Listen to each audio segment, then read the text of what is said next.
बिस्मिल्लाहिर्रहमानिर्रहीम अस्सलाम वालेकुम।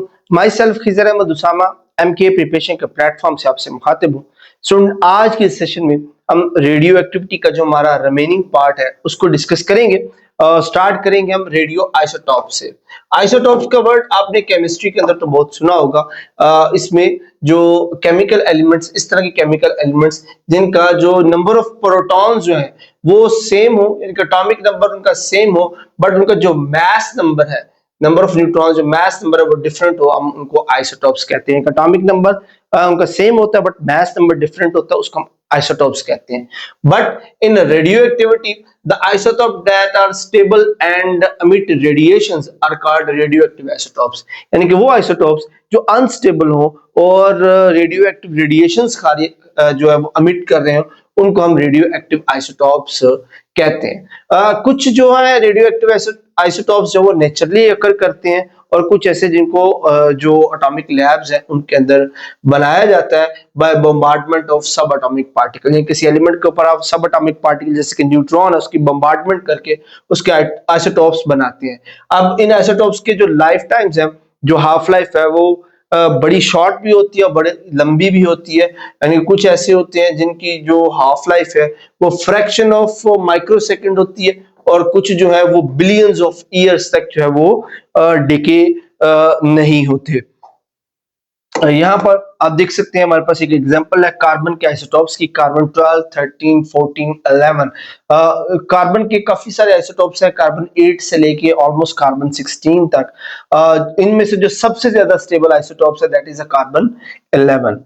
अच्छा जी, अब इनमें अगर इनकी कंपैरेटिव हाफ लाइफ की बात करें, जो कार्बन 14 है, जो कार्बन 14 आइसोटॉप है उसकी हाफ लाइफ ऑलमोस्ट 5700 ईयर्स है, जबकि दूसरी तरफ जो कार्बन 11 है इसकी हाफ लाइफ सिर्फ 20.334 मिनट्स है। तो इट डिपेंड्स कि उसकी नेचर क्या है, उसकी बेस पर जो उनकी हाफ लाइफ जो वो होती है। अच्छा, अब यहाँ पर हम बात करते हैं अब इन रेडियो आइसोटॉप्स की। ये कुछ ऐसे आइसोटॉप्स भी होते हैं जो यूजफुल भी होते हैं। उनकी यूजफुलनेस की वजह से उनकी काफी ज्यादा जो एप्लीकेशंस हैं मेडिकल, फूड या एग्रीकल्चर के शोबे के अंदर, हम उनमें से कुछ एक यहाँ पर देख लेते हैं। इनमें सबसे पहले हमारे पास जो फूड प्रोसेसिंग है, फूड प्रिजर्वेशन है। कुछ ऐसे एलिमेंट्स या गैमा रेज हैं जो फूड को कैन में पैक करने के बाद भी हम उनको गैमा रेडिएशन से ट्रीट करवाते हैं, और वो रेडिएशन जो है वो फूड की जो फंगस है या उसके अंदर जो बैक्टीरिया है उसको किल कर देते हैं, और उसका रिजल्ट क्या निकलता है कि फूड की जो शेल्फ लाइफ है वो बढ़ जाती है। और इसका साइड इफेक्ट ये है कि उसका फूड का टेस्ट जो है वो डिस्टर्ब हो जाता है। Second is the sterilising. Gamma radiation जो है वो हॉस्पिटल्स के अंदर जो इक्विपमेंट होते हैं, सर्जिकल इक्विपमेंट होते हैं, उनको गैमा रेडिएशन से ट्रीट करवा कर उनको स्टेरिलाइज किया जाता है, इनके ऊपर जो जर्म्स है उनको किल किया जाता है, और फिर उनको सर्जरी के लिए इस्तेमाल किया जा सकता है। उसके बाद एग्रीकल्चर है। एग्रीकल्चर के अंदर एक हमारे पास कार्बन 14 रेडियो एक्टिव जो आइसोटॉप्स है वो हम एज अ फर्टिलाइजर पौधे के अंदर डाल देते हैं। पौधा जो है उसको इनटेक करता है, और उसमें से जब रेडिएशन अमिट होती है तो हम एक स्कैनर के जरिए पौधे को स्कैन करते हैं, जिससे हमें उस पौधे की जो फर्टिलाइजर अपटेक है कि वो कितना फर्टिलाइजर किस लेवल तक ले रहा है, वहां तक उसका पता चल जाता है, उसके ट्रेसेस पता चल जाते हैं। इसके अलावा बहुत सारे सीड्स हैं जो कार्बन जो रेडियो एक्टिव ट्रीटमेंट के बाद उनकी जो ग्रोथ है और फर्टिलाइजेशन है वो बढ़ जाती है।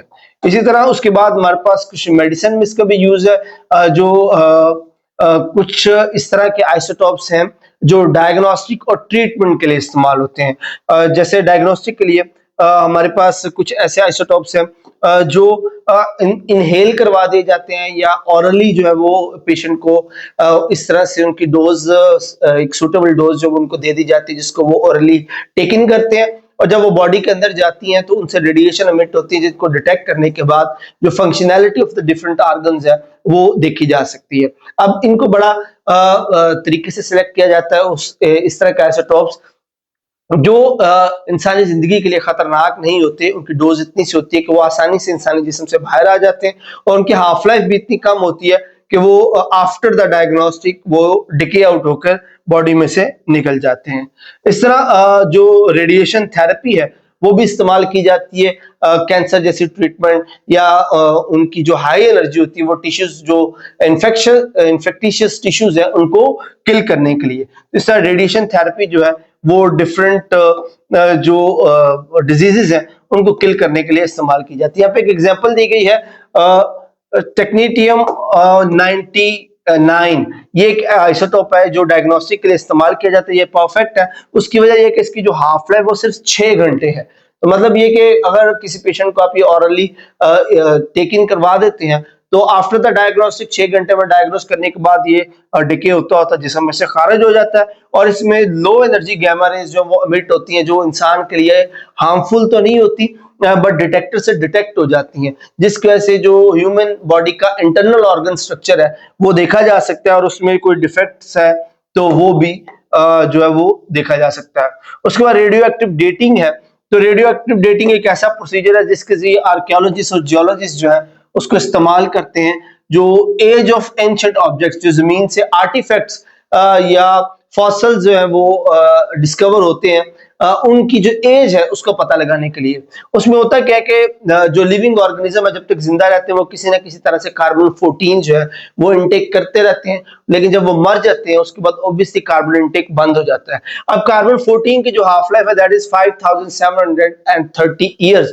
तो वो जो फॉसल या जो एंशिएंट ऑब्जेक्ट्स मिलते हैं उनमें मौजूद जो वो कार्बन की ट्रेसेस होते हैं, जो रेशियोज होते हैं, उनकी मेजरमेंट और उनको फिर रियल कार्बन के साथ मैच करवा के उनकी जो अमाउंट है वो इंडिकेट कर देती है कि वो ऑब्जेक्ट जो है वो कितने साल पुराना है, जिससे उसकी एज का पता लगाया जा सकता है। उसके बाद जनाब हमारे पास आ जाते हैं न्यूक्लियर रिएक्शंस। उनमें से पहला रिएक्शन है that is a nuclear fission. Nuclear fission क्या होता है जी? ये एक ऐसा प्रोसेस है जिसमें हैवी न्यूक्लियाई स्प्लिट हो जाता है टू इंटरमीडिएट साइज के न्यूक्लियस में, और इस प्रोसेस को हम न्यूक्लियर फिशन कहते हैं। इस प्रोसेस में जो एक एटम टूट कर दो हिस्सों में डिवाइड होता है उसके रिजल्ट में जो न्यूट्रॉन्स हैं वो अमिट होते हैं और बहुत सारी एनर्जी जो है वो इसमें रिलीज होती है।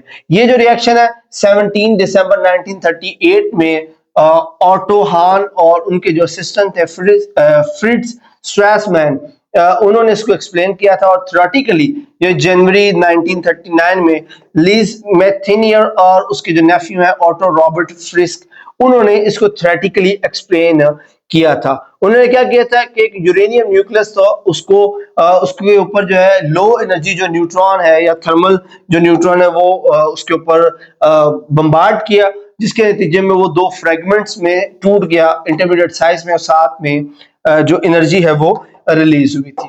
अब फिशन, न्यूक्लियर फिशन का जो एक अहम पहलू है वो ये है कि जब यूरेनियम, जैसे कि यूरेनियम का पार्टिकल है, जब हम इसको किसी न्यूट्रॉन के साथ बम्बार्ड करवाते हैं, दो जो डॉटर न्यूक्लियाई में जब ये डिवाइड होता है तो उसके साथ साथ वो मल्टीपल नंबर ऑफ न्यूट्रॉन्स जो है वो रिलीज करता है।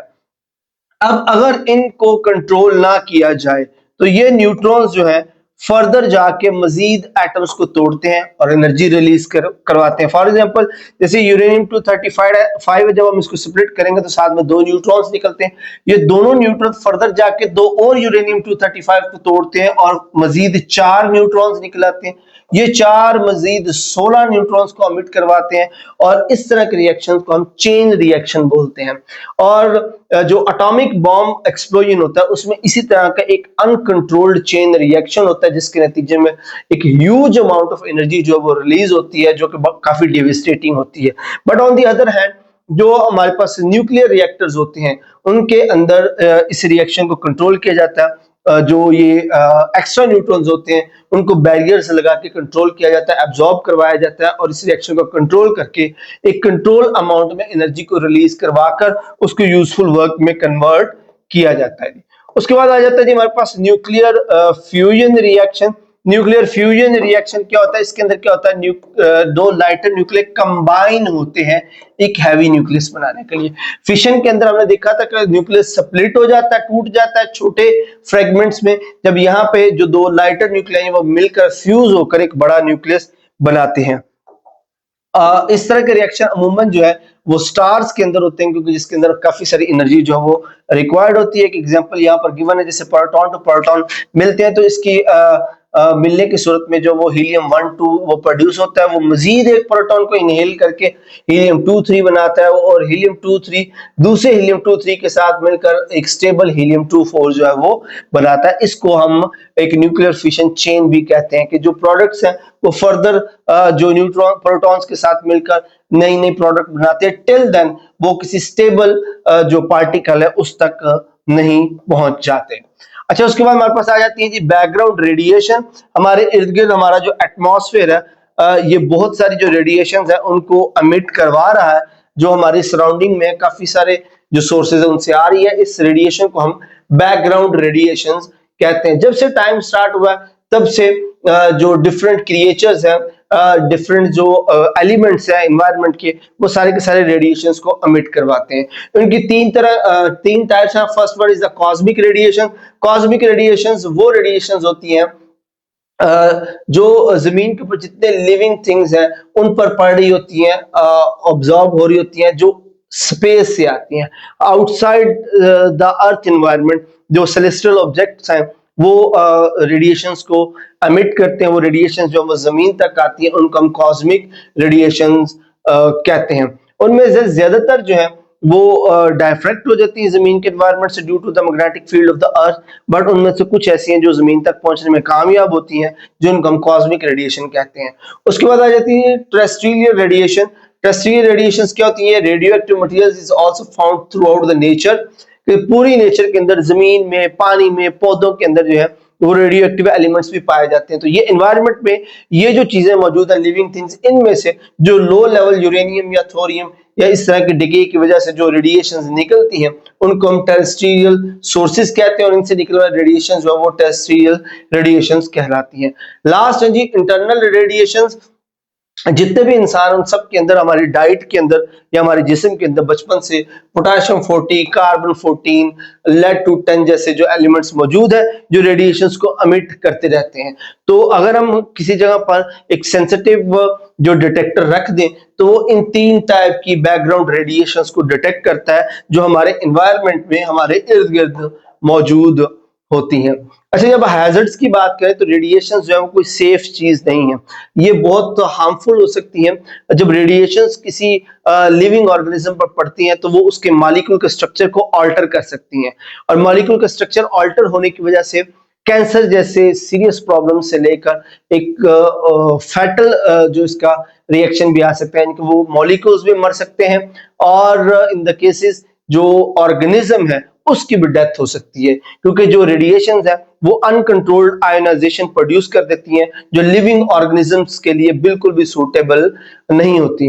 अब ये हार्मफुलनेस डिपेंड करती है डोज पर कि रेडिएशंस की स्ट्रेंथ क्या थी और उसकी कितनी डोज किसी ह्यूमन लाइफ ने उसको इनटेक किया है, और सेकंड है एक्सपोजर टाइम कि वो उस रेडिएशन के सामने कितनी देर के लिए एक्सपोज रहा है।